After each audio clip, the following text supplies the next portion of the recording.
Hello guys, स्वागत है आप लोगों का 10,000 वर्ड की एक और नई वीडियो में। तो जैसा कि हम लोगों ने लास्ट एपिसोड में देखा था, मंकी किंग जैसे ही लॉर्ड हेडिस को जान से मारने वाला था तो तभी उसके रेलम के कुछ साथी उसे बचाने के लिए वहां पे पहुंच जाते हैं, जिनमें फिनिक्स डार्क लॉर्ड भी शामिल था। अब वो तीन और मंकी किंग अकेला, ये तो बहुत नाइंसाफी हो जाती। इसलिए मंकी किंग का साथ देने के लिए वहाँ पे हेमली मास्टर और उसके साथ साथ टोंग सोर्ड मास्टर भी वहाँ पे पहुंच चुके थे। जिसके बाद हम लोगों को वहाँ पे डार्क फिनिक्स लॉर्ड और सोर्ड मास्टर के दरमियान एक बहुत ही ज्यादा खतरनाक फाइट देखने को मिलती है। लेकिन वो दोनों वहाँ पे एक दूसरे के साथ फाइट करते हुए हुआंग युआन रेलम को डिस्ट्रॉय कर पाते। उससे पहले ही गार्डियन गॉड के बेटा सुप्रीम गार्डियन गॉड वहाँ पे पहुंच चुके थे। जिसके बाद यहीं से हमारे अगले एपिसोड की शुरुआत होती है। तो अगले एपिसोड की शुरुआत बिल्कुल उसी सीन से होती है जहाँ पे सुप्रीम गार्डियन गॉड अपीयर होते हुए उन सभी लोगों से कहते हैं, तुम लोगों की हिम्मत कैसे हुई मेरे यूनिवर्स के अंदर आकर तबाही मचाने की। अब सुप्रीम गार्डियन गॉड कैसा कहते ही हम देखते हैं कि वहाँ पे इतना ज्यादा पावरफुल और प्रेशर रिलीज होता है कि आसपास का पूरा एरिया वहाँ पे कोलैप्स होने लगा था। जो देखकर लॉर्ड हेडिस वहाँ पे चिल्लाते हुए कहता है, नहीं जल्दी से भागो यहाँ से। और ये कहकर वो जल्दी से वहाँ पे डार्क फिनिक्स लॉर्ड के बनाए हुए स्पेस टाइम का एक पोर्टल के अंदर चला गया था। जिसके पीछे पीछे उसका साथ डीमन लॉर्ड भी वहाँ पे उसी पोर्टल के अंदर चला जाता है। जो देखकर मंकी किंग उन लोगों को वहाँ पे धमकी देते हुए कहता है, अगर अगली बार तुम लोगों ने ऐसा कुछ भी करने की गलती की तो मैं तुम लोगों के साथ साथ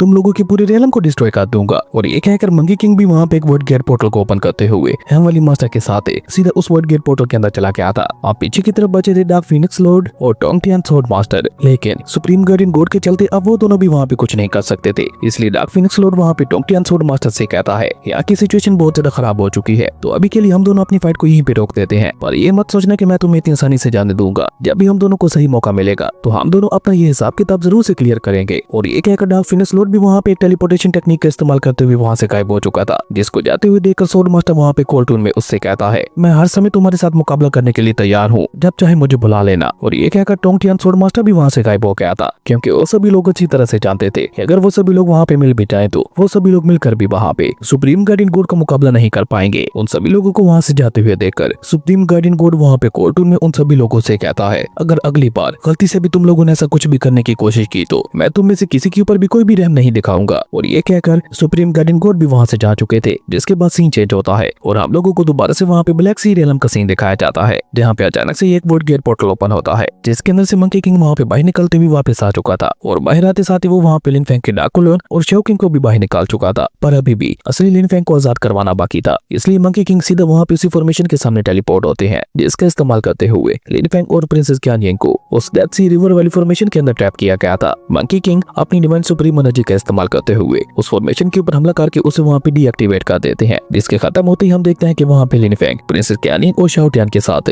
उस खतरनाक फॉर्मेशन से बाहर आ जाता है। और जैसे लिन फेंग वहाँ पे बाहर आता है तो हम देखते हैं कि लिन फेंग का डाकुलन भी वहाँ पे वापस उसकी बॉडी के अंदर समा गया था। वहीं बाहर आते साथ ही प्रिंसेस क्यानिंग वहाँ पे एक्साइटेड होते हुए लिन फेंग से कहती है, तो फाइनली ये सब खत्म हो गया। जिसपे लिन फेंग वहाँ पे मुस्कुराकर उससे सवाल करते हुए पूछता है, क्यों, क्या तुम डर गई थी? जिसपे प्रिंसेस क्यानिंग भी वहाँ पे थोड़ा शर्माते हुए हाँ में अपना सर हिला देती है। इसी बीच हम देखते हैं कि मंकी किंग वहाँ पे अपनी डिवाइन एनर्जी का इस्तेमाल करके उस डेथ सील फॉर्मेशन को रिफाइन करते हुए लिन फेंग के हवाले कर देता है। और उससे कहता है कि अगर एक बार तुमने इसे रिफाइन कर लिया तो उसके बाद तुम इस डेथ सील फॉर्मेशन को जब चाहे अपनी मर्जी से इस्तेमाल कर पाओगे। मंकी किंग की ये बात सुनकर लिन फेंग भी वहाँ पे खुशी खुशी उस डेथ सील फॉर्मेशन को अपने पास रखते हुए मंकी किंग का शुक्रिया अदा करते हुए उससे कहता है, ग्रेट सेज, आपने हमारी काफी ज्यादा मदद की है, उसके लिए आपका शुक्रिया। जिसमें मंकी किंग वहाँ पे लिन फेंग को कोई भी जवाब दे पाता। उससे पहले शाओ टियान आगे बढ़कर वहाँ पे मंकी किंग की तारीफें करते हुए कहने लगा था, ग्रेट सेज, मेरे मास्टर बिल्कुल ठीक कह रहे हैं, आप वाकई बहुत ज्यादा कमाल के हो। इवन अगर मैं यहाँ पे पूरा दिन भी आपकी तारीफ करता रहूँ तो फिर भी आपकी तारीफ खत्म नहीं होगी। और ये कहकर शाओ टियान वहाँ पे मंकी किंग की चपलूसी करते हुए उसे वहाँ पे जगह जगह पे मसाज देने लगा था। जो देखकर मंकी किंग भी वहाँ पे मुस्कुराते हुए शाओ टियान से कहता है, लिटिल बर्ड, तुम ये बहुत ही अच्छी तरह से जानते हो कि किसी के साथ कैसे बात करते हैं। इसी दौरान हम देखते हैं कि लिन फेंग वहाँ पे मंकी किंग से सवाल करते हुए पूछता है, ग्रेट सेज,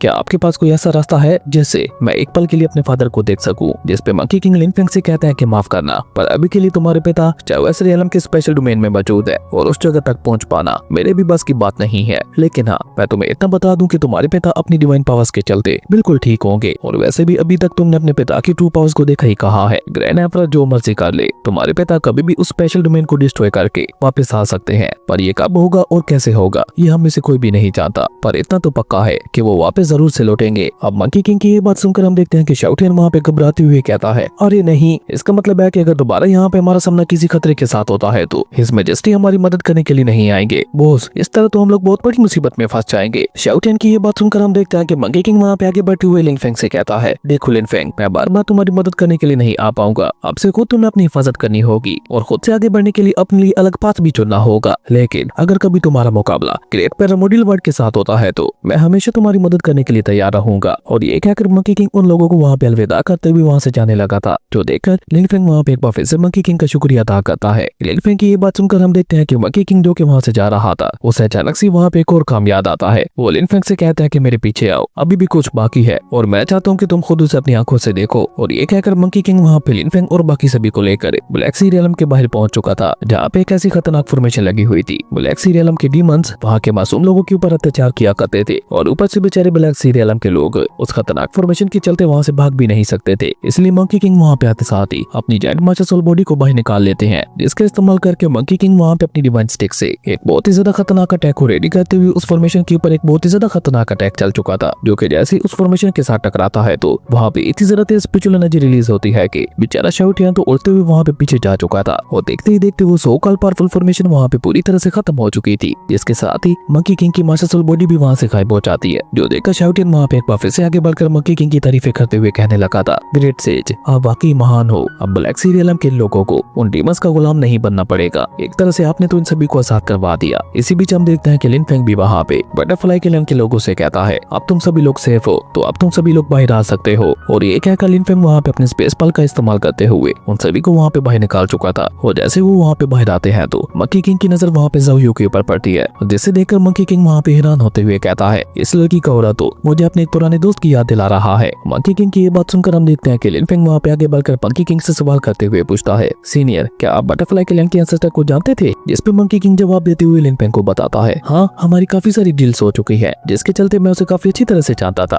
और ये कहकर मंकी किंग वहाँ पे आगे बढ़कर ज़ाओयू को ऑफर देते हुए कहता है, लिटिल गर्ल, अगर तुम चाहो तो तुम मेरे अंडर रहकर अपनी प्रैक्टिस कर सकती हो, क्या कहती हो? क्या तुम्हें ये मंजूर है? मंकी किंग की ये बात सुनकर हम देखते हैं कि ज़ाओयू वहाँ पे अपने ग्रैंडपा की तरफ देखती है, जहाँ मंकी किंग की ऑफर के बारे में सुनकर तो उसके ग्रैंडफादर का मुंह ही खुला का खुला रह गया था। तभी लिन फेंग वहाँ पे आगे बढ़कर ज़ाओयू को समझाते हुए कहता है, ये ग्रेट से क्या तुम्हारे ऊपर एक बहुत बड़ा एहसान है कि वो तुम्हें खुद से ट्रेनिंग देने की बात कर रहे हैं, इसलिए इस मौके को गंवाना मत। लिन फेंग की ये बात सुनकर हम देखते हैं कि ज़ाओयू वहाँ पे एक्साइटेड होते हुए लिन फेंग से कहती है, बिग ब्रदर, आप चिंता मत करो, मुझे आपके ऊपर पूरा यकीन है और चाहे कुछ भी हो जाए। ज़ाओयू अपने बिग ब्रदर की बात हमेशा सुनेगी। अपनी पोती की ये बात सुनकर मास्टर मुयान के साथ साथ लिन फेंग भी वहाँ पे एक बार फिर से मंकी किंग का शुक्रिया अदा करता है। वहीं मास्टर मुयान तो लगातार वहाँ पे मंकी किंग का शुक्रिया अदा करते हुए कह रहे थे, ग्रेट सेज, हम आपके इस एहसान का बदला कभी नहीं भूलेंगे। मास्टर मुयान की ये बात सुनकर हम देखते हैं कि मंकी किंग वहाँ पे मुस्कुराते हुए हमें अपना सर हिला देता है और उसके बाद वो वहाँ पे एक वॉइड गेट पोर्टल को ओपन करता है और लिन फेंग को अलविदा करते हुए कहता है, तुम्हारा अब दोबारा से स्पिरिचुअल एलम के अंदर जाने का समय हो चुका है। और मैं तुम्हें बता दूं, स्पिरिचुअल एलम के अंदर बहुत जल्द एक बहुत बड़ी पावर अपीयर होने वाली है, जिसे तुम्हें कुछ भी करके हासिल करना ही होगा, क्योंकि फ्यूचर में वो पावर तुम्हें गॉड एम्परर बनाने में बहुत ज्यादा काम आएगी। और मैं उम्मीद करता हूँ कि अगली बार जब हम लोग मिलेंगे तो तुम एम्परर एलम में पहुंच चुके होगे। मंकी किंग की ये बात सुनकर हम देखते हैं कि लिन फेंग भी वहाँ पे मुस्कुराते हुए हमें अपना सर हिला देता है, जिसके बाद मंकी किंग वहाँ पे ज़ाओयू और शाओ किंग को लेकर उस वॉइड गेट पोर्टल के अंदर चला गया था। जिनके जाते ही लिन फेंग भी वहाँ पे वापस पलटते हुए प्रिंसेस क्यानिंग से कहता है, अब हम लोगों का भी वापस जाने का समय हो चुका है। जिस पे प्रिंसेस क्यानिंग और शाओटियान दोनों हमें अपना सर हिला देते हैं, जिसके बाद सीन चेंज होकर हम लोगों को स्पिरिचुअल एलम का सीन दिखाया जाता है। यहाँ पे अचानक से एक वॉइड गेट पोर्टल ओपन होता है, जिसके अंदर से लिन फेंग वहाँ पे अपने साथियों के साथ निकल कर बाहर आता है। और बाहर आते साथ ही लिन फेंग वहाँ पे प्रिंसेस क्यानिंग को देखकर उससे सवाल करते हुए पूछता है, क्यानिंग, तुम्हारा आगे का क्या प्लान है? जिस पे प्रिंसेस क्यानिंग लिन फेंग को जवाब देते हुए बताती है, अभी तो मैं सबसे पहले पैरामोडियल मदर की एनर्जी को हासिल करना चाहती हूँ और उसे हासिल करने के बाद वापस से डिवाइन एलम में जाऊंगी। प्रिंसेस क्यानिंग की यह बात सुनकर लिन फेंग भी वहाँ पे मुस्कुराते हुए उससे कहता है, मेरा भी बिल्कुल यही प्लान है। और ये कहकर वो दोनों वहाँ पे मुस्कुराते हुए एक दूसरे को बहुत ही प्यार से देखने लगे थे, जो देखकर शाओटियन वहाँ पे जल्दी से आगे बढ़कर उन दोनों से कहता है, ये तो बहुत ही अच्छी बात है और वैसे भी हस्बैंड और वाइफ को तो एक साथ ही रहना चाहिए। और अगर आप दोनों मिलकर एक साथ काम करते हो तो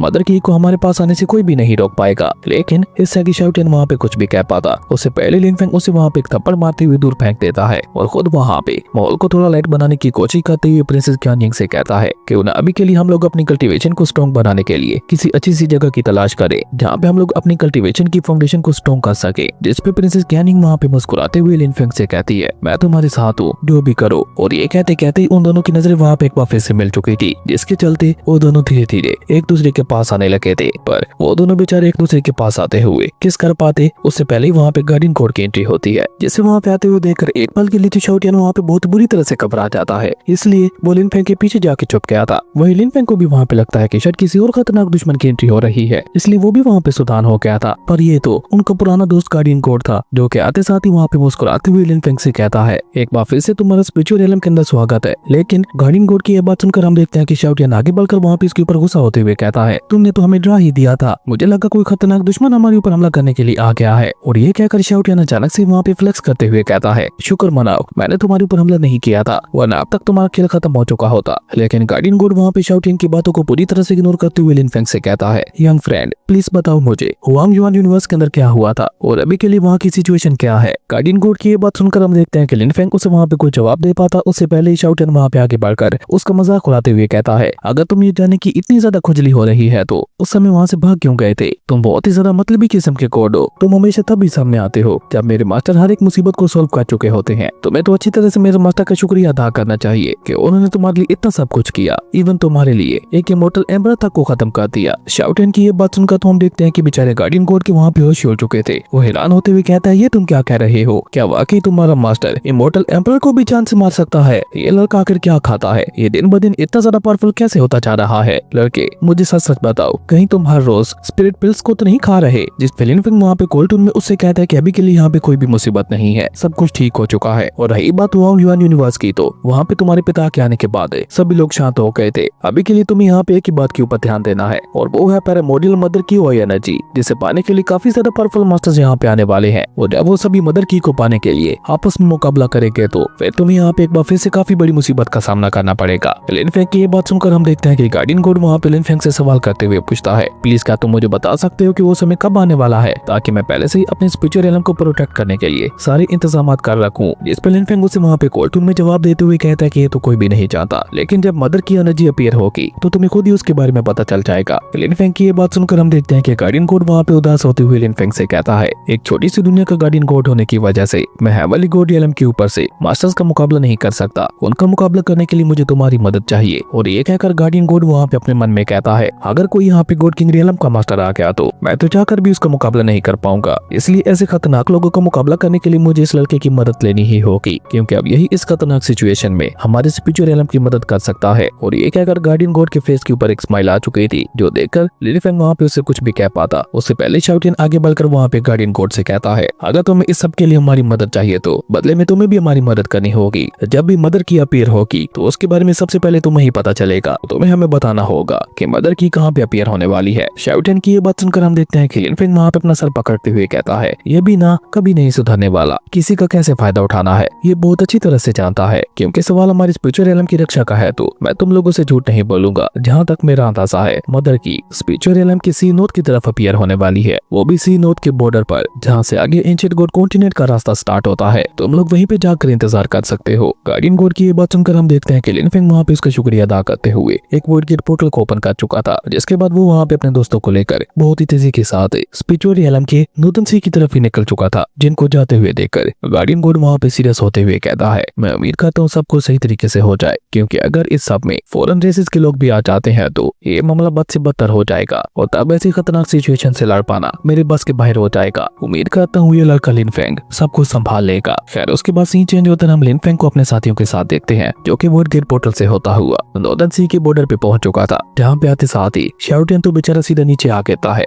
वहीं वहाँ पे आते साथ ही लिन फेंग को अपने सामने काफी सारे रियलम्स दिखाई दे रहे थे, जिनमें से एक रास्ता एंशिएंट गॉड कॉन्टिनेंट की तरफ जाता था और यही वो जगह थी जहाँ पे मदर की अपीयर होने वाली थी। इसलिए लिन फेंग वहाँ पे उस जगह को स्कैन करने के लिए अपने हेवनली डिवाइन विजन को एक्टिवेट करता है, जिसके चलते हम देखते हैं कि उसकी हेवनली मास्टर सोल बॉडी वहाँ पे बाहर आते हुए बहुत ही तेजी के साथ आसपास के पूरे एरिया को स्कैन करने लगी थी, जो देखकर शाओटियन वहाँ पे एक्साइटेड होते हुए कहता है, मास्टर तो यहाँ पे पावरफुल बीइंग्स के बारे में पता लगाने के लिए अपनी हेवनली मास्टर सोल बॉडी का इस्तेमाल कर रहे हैं, क्यों ना मैं भी यहाँ पे मास्टर की मदद करूँ। और ये कहकर शाओटियन भी वहाँ पे अपनी डिवाइन विजन को एक्टिवेट करने के लिए अपने मास्टर सोल बॉडी को बाहर निकाल लेता है और अपने मास्टर की ही तरह वो भी वहाँ पे आसपास के एरिया को स्कैन करने लगा था। जहाँ आसपास के एरिया को स्कैन करते करते वो एक रिवर के पास पहुंच जाता है, जिसके अंदर शैडो लेडी मास्टर नहा रही थी, जो देखकर तो शाओटियन के मुंह में वहाँ पे पानी आ जाता है और वो इवल स्माइल करते हुए कहता है, ये हुई ना कुछ बात है। पर शैडो लेडी मास्टर को भी वहाँ पे बहुत जल्द एहसास हो जाता है कि कोई उसके ऊपर नजर रख रहा है, इसलिए वो वहाँ पे गुस्सा होकर शाओटियन को गाली देते हुए कहती है, क्या तुम्हें यहाँ के रूल्स के बारे में नहीं पता? और ये कहने के साथ साथ वो शाओटियन को एक थप्पड़ भी मार देती है, जो देखकर शाओटियन वहाँ पे गुस्सा होते हुए कहता है, ये लड़कियां भी ना कितनी ज्यादा अजीब होती हैं, अब मुझे कोई जैसे मर्जी देख ले, मुझे कोई प्रॉब्लम नहीं होगी, पर जब मैं इन लड़कियों को को देखता हूँ तो ये मारने पे आ जाती है। खैर उसके बाद जब शाओटियान वहाँ पे आके बढ़ता है तो उसे वहाँ पे एक वेनरेबल आलम का इमोर्टल मास्टर दिखाई देता है, जिसे देखा तो शाओटियान वहाँ पे इतना ज्यादा घबरा चुका था कि वो लड़खड़ाते हुए वहीं पे गिर जाता है। और तब तक हम देखते हैं कि लिन फेंग भी वहाँ पे अपनी स्कैनिंग कर चुका था, जिसके बाद वो प्रिंसेस क्यानिंग और शाओटियान को बताता है यहाँ पे स्मॉल वर्ड्स के काफी सारे एक्सपर्ट्स आकर छुपे हुए हैं, जिनमें से हर एक इमोर्टल मास्टर का मकसद मदर की को ही हासिल करने का है। और ये कहकर लिन फेंग वहाँ पे प्रिंसेस क्यानिंग से कहता है मुझे लगता है अभी के लिए हम लोगों को भी यहाँ पे अपनी कल्टीवेशन के ऊपर ध्यान देने के लिए छुप जाना चाहिए। और ये कहकर लिन फेंग वहाँ पे अपनी कल्टीवेशन करने के लिए ड्रैगन हॉल को एक्टिवेट करने लगा था, जिसे एक्टिवेट करने के बाद लिन फेंग वहाँ पे प्रिंसेस क्यानिंग से कहता है जब तक मदर की अपीयर नहीं होती तब तक हम लोग इसी ड्रैगन हॉल के अंदर ही रहकर अपनी आगे की प्रैक्टिस करेंगे और मैं यहाँ पे डेथ सी रिवर फॉर्मेशन को रिफाइन करने की कोशिश करूंगा। लिन फेंग की ये बात सुनकर हम देखते हैं कि प्रिंसेस क्यानिंग वहाँ पे मुस्कुराते हुए हाँ में अपना सर हिला देती है। और जैसे लिन फेंग वहाँ से जाता है तो अचानक से वो वहाँ पे सीरियस होते हुए खुद से ही कहती है ये सब तो ठीक है, पर न जाने इस सिचुएशन में मेरे बच्चे का क्या हाल हो रहा होगा। और ये कहकर वो वहाँ पे अपने बच्चों को प्यार करते हुए अपने पेट के ऊपर हाथ फेरने लगी थी, जिसके बाद सीन चेंज होकर हम लोगों को गोटी आलम का सीन दिखाया जाता है, जहाँ पे प्रिंसेस क्यानिंग की ही तरह किन क्यू भी अपने पेट के ऊपर हाथ फेर रही थी, यानी कि वो भी प्रेग्नेंट थी, जिसका मतलब था कि लिन फेंग एक साथ दो बच्चों का बाप बनने वाला था। और जब से किन क्यू को अपनी प्रेगनेंसी के बारे में पता चला था तब से उसे अपने हस्बैंड लिन फेंग की बहुत ज्यादा याद आ रही थी, इसलिए वो वहाँ पे उदास होते हुए मेंशन से बाहर आ जाती है। और उसे वहाँ पे बाहर आते हुए उसकी सासू माँ किन यू भी देख लेती है, जो कि बाहर आते साथ ही वहाँ पे किन क्यू से कहती है ओह तो तुम यहाँ पे हो, यानी कि तुम्हें एक बार फिर से लिन फेंग की याद आ रही है। ये तो बहुत ही आम बात है, मर्दों को बाहर जाकर ऐसे खतरों का मुकाबला करना ही पड़ता है। फिलहाल के लिए तुम ज्यादा मत सोचो और अपनी प्रेगनेंसी के ऊपर ध्यान दो। मैं चाहती हूँ कि इस बार भी तुम मिंग